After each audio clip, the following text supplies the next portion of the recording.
자, 이곳의 왼쪽에는요, 메뉴와 그리고 가격표가 정리된 데이터들이 있고요.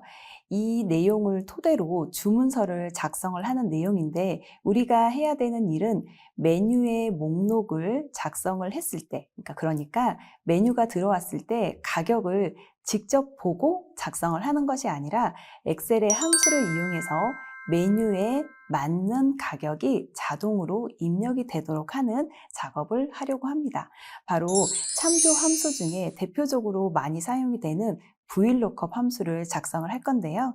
자, 그러면 이번에는 이렇게 선택한 메뉴에 가격이 입력되도록 하는 VLOOKUP 함수식을 작성을 해 보겠습니다.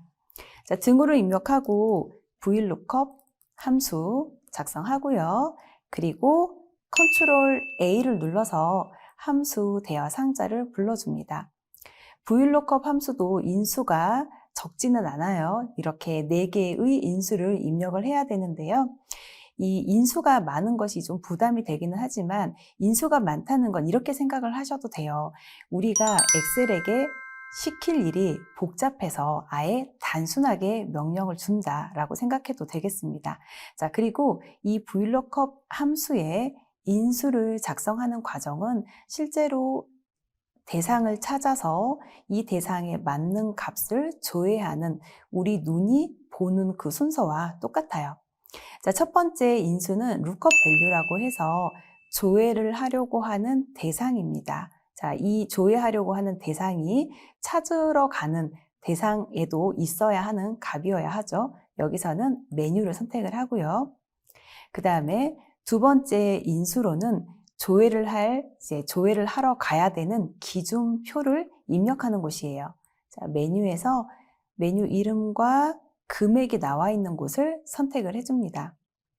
이렇게 범위를 정한 다음 이곳의 범위는 한 번 메뉴를 계산하고 끝날 것이 아니라 나머지 메뉴를 계산할 때도 계속 채워져야 되는, 계속 사용을 해야 되는 그런 대상이 되겠습니다. 그래서 이 부분은요, F4를 눌러서 절대 주소로 만들어 주세요.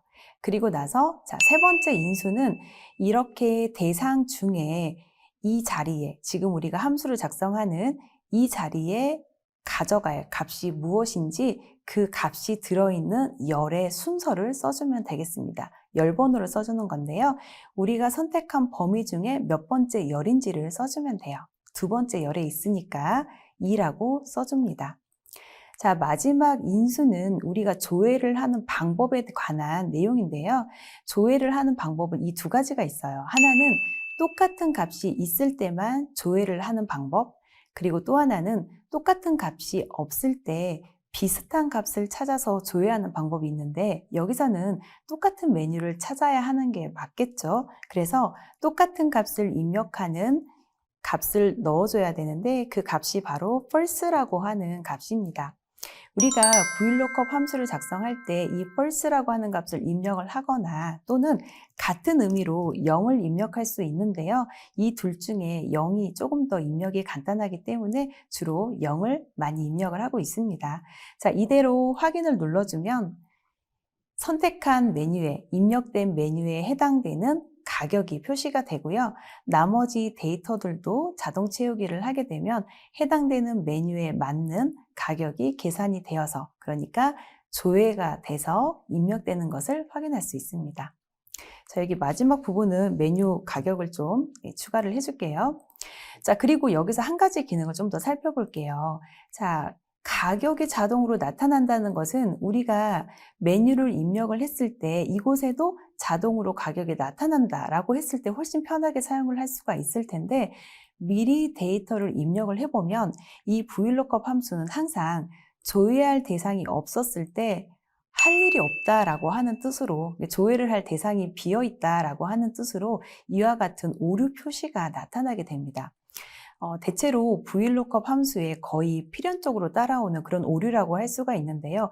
오류이긴 하지만 값이 채워지면 또 해결되는 그런 문제이기도 해요. 자, 오류이지만 오류가 아닐 수도 있고, 그렇지만 우리가 이 데이터를 보고 있으면 좀 불편하게 보이는 그런 현상입니다. 그래서 VLOOKUP 함수는요, 이렇게 작성하는 경우가 많아요. 자, 이렇게 해볼게요. 첫 번째 가격이 계산된 함수 앞에 함수를 하나 추가를 할게요.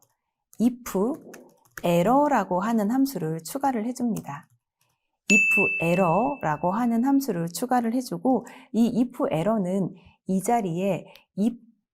자리에 에러가 생길 수 있다는 게 예상이 될 때 오류가 나오면 어떤 일을 할지를 미리 설정할 수 있는 함수예요. 그래서 첫 번째 인수는 원래 이 자리에 들어갈 값을 입력을 하는 거고요. 자, 컴마로 구분을 해서 두 번째 인수는 오류가 나왔을 때 입력할 값을 넣어주는 함수예요. 여기다는 따옴표를 두 번 입력해서 오류가 나올 상황이 되면 그냥 공백을 입력하자라고 함수를 작성을 할게요. 자, 그렇게 하고 나머지를 자동 채우기 하게 되면 데이터가 있을 때는 가격이 보이고 또 데이터가 없을 때는 공백 상태입니다. 이 상태에서 다시 메뉴가 들어오게 되면 해당되는 메뉴에 맞는 가격이 표시가 되는 거죠. 자, 엑셀에서는 이 참조 함수가 여러 가지 문서에서, 여러 종류의 문서에서 많이 사용되는 기능이니까요. 이 VLOOKUP 함수 작성하는 연습을 많이 해볼 필요가 있겠습니다.